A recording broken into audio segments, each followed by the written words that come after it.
Hello everyone, so this is Vanita Bishnoi और आज का जो टॉपिक है that is anaerobic respiration.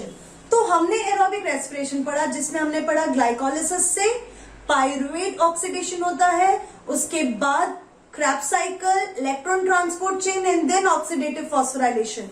But जब हम एनारोबिक रेस्पिरेशन की बात करते हैं तो उसमें सबसे पहले जो काम करता है वो ग्लाइकोलाइसिस है।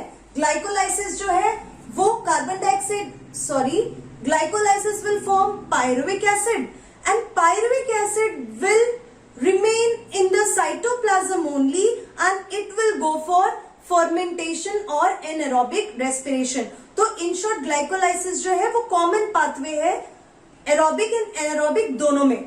So anaerobic respiration में it is incomplete breakdown of the substrate and oxygen is not utilized in it और ऑक्सीजन उसमें इन्वॉल्व नहीं होता। ये जो एनारोबिक रेस्पिरेशन होता है you will find it this respiration in some kind of microorganism, plus हमारे केस में भी होता है, हमारे मसल्स में होता है। सो जब हम माइक्रोऑर्गेनिजम्स की बात करते हैं तो फर्मेंटेशन जो मतलब आप एनारोबिक रेस्पिरेशन को फर्मेंटेशन भी बोल सकते हैं।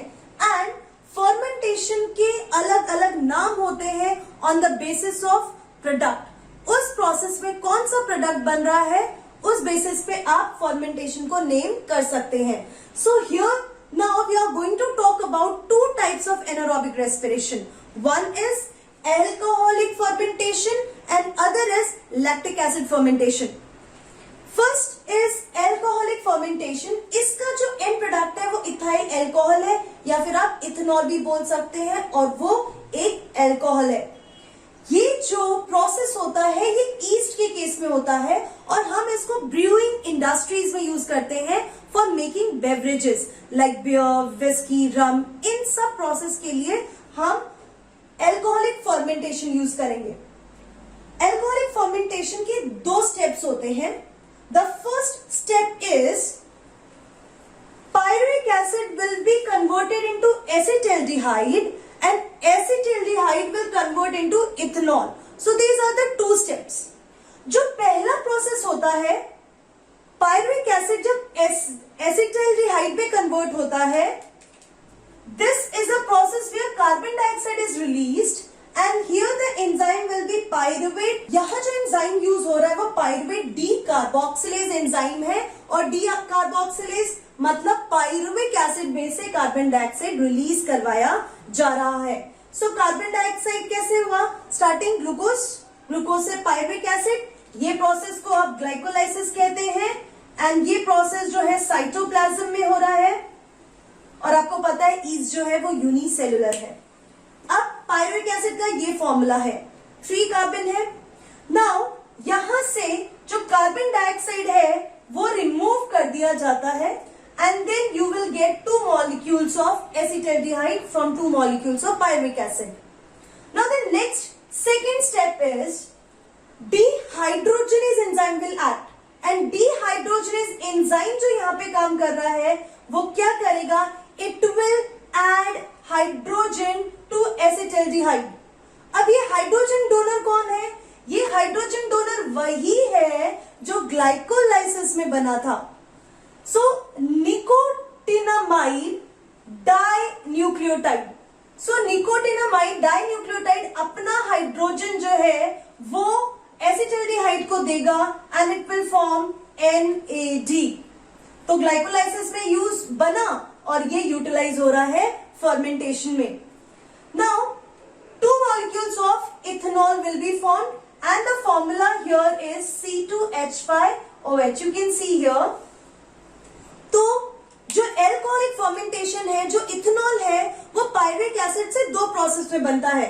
One is decarboxylation, other is dehydrogenation and in this process we are utilizing. यहाँ पे जो फर्स्ट प्रोसेस है डीकार्बोक्सिलेशन प्रोसेस में we are using coenzyme thiamine and thiamine जो है thiamine pyrophosphate TPP and zinc as a cofactor is utilized in decarboxylation process and फिर आता है dehydrogenation process जिसमें इथेनॉल बनेगा and the hydrogen will be added to acetaldehyde.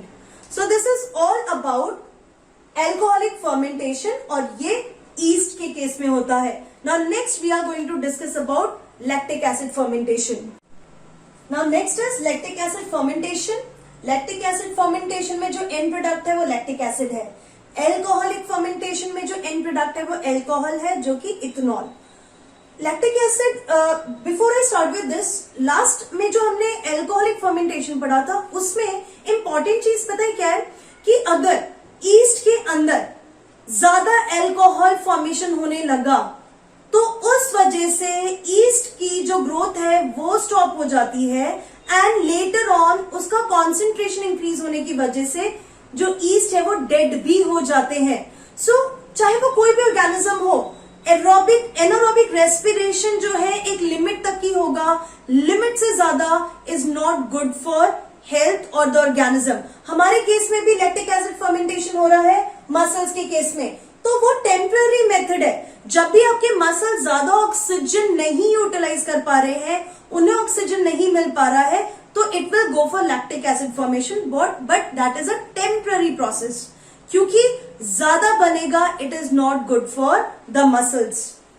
So lactic acid जो fermentation है that happens in our muscles और vertebrates and ये milk industries में भी यूज होता है. And there we use lactic acid bacteria which is lactobacillus. इस process में क्या होगा, one molecule of glucose will form two molecules of lactic acid in just one step. जैसे इथेनॉल के केस में 2 स्टेप्स थे, यहां पे सिर्फ एक ही स्टेप है. जो पायरुविक एसिड है, this pyruvic acid will convert into lactic acid. Enzyme is lactate dehydrogenase. Pyruvic acid will take up hydrogen from NAD, nicotinamide dinucleotide. It will take up hydrogen from NAD and it will form lactic acid. And the enzyme is lactate dehydrogenase. And ये जो enzyme है वो इस को enzyme और इस को factor की हेल्प से काम करता है. को enzyme is flavin mononucleotide and zinc ion, that is a cofactor which helps in the working of this lactate dehydrogenase. So what we have read in today's video, we had a talk about anaerobic respiration, alcoholic fermentation and lactic acid fermentation. alcoholic fermentation 2 step में हुआ जिसका end product जो है वो ethanol है, whereas here in lactic acid end product is lactic acid. Alcohol के case में, fermentation के केस में CO2 बना, यहां पे CO2 नहीं बन रहा है. And in case of this anaerobic respiration जो ATP यहां पे बन रहा है, that's all ATP which is formed.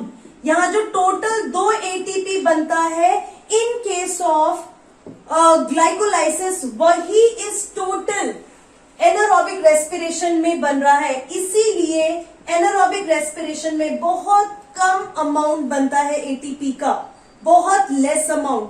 Fine. सो याद रखना जो भी ATP बन रहा है वो ग्लाइकोलाइटिक प्रोसेस के दौरान ही बन रहा है.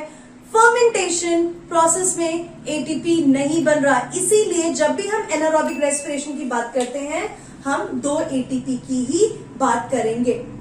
So this is all about anaerobic respiration. See you in my next video. Till then, keep learning, stay safe and goodbye.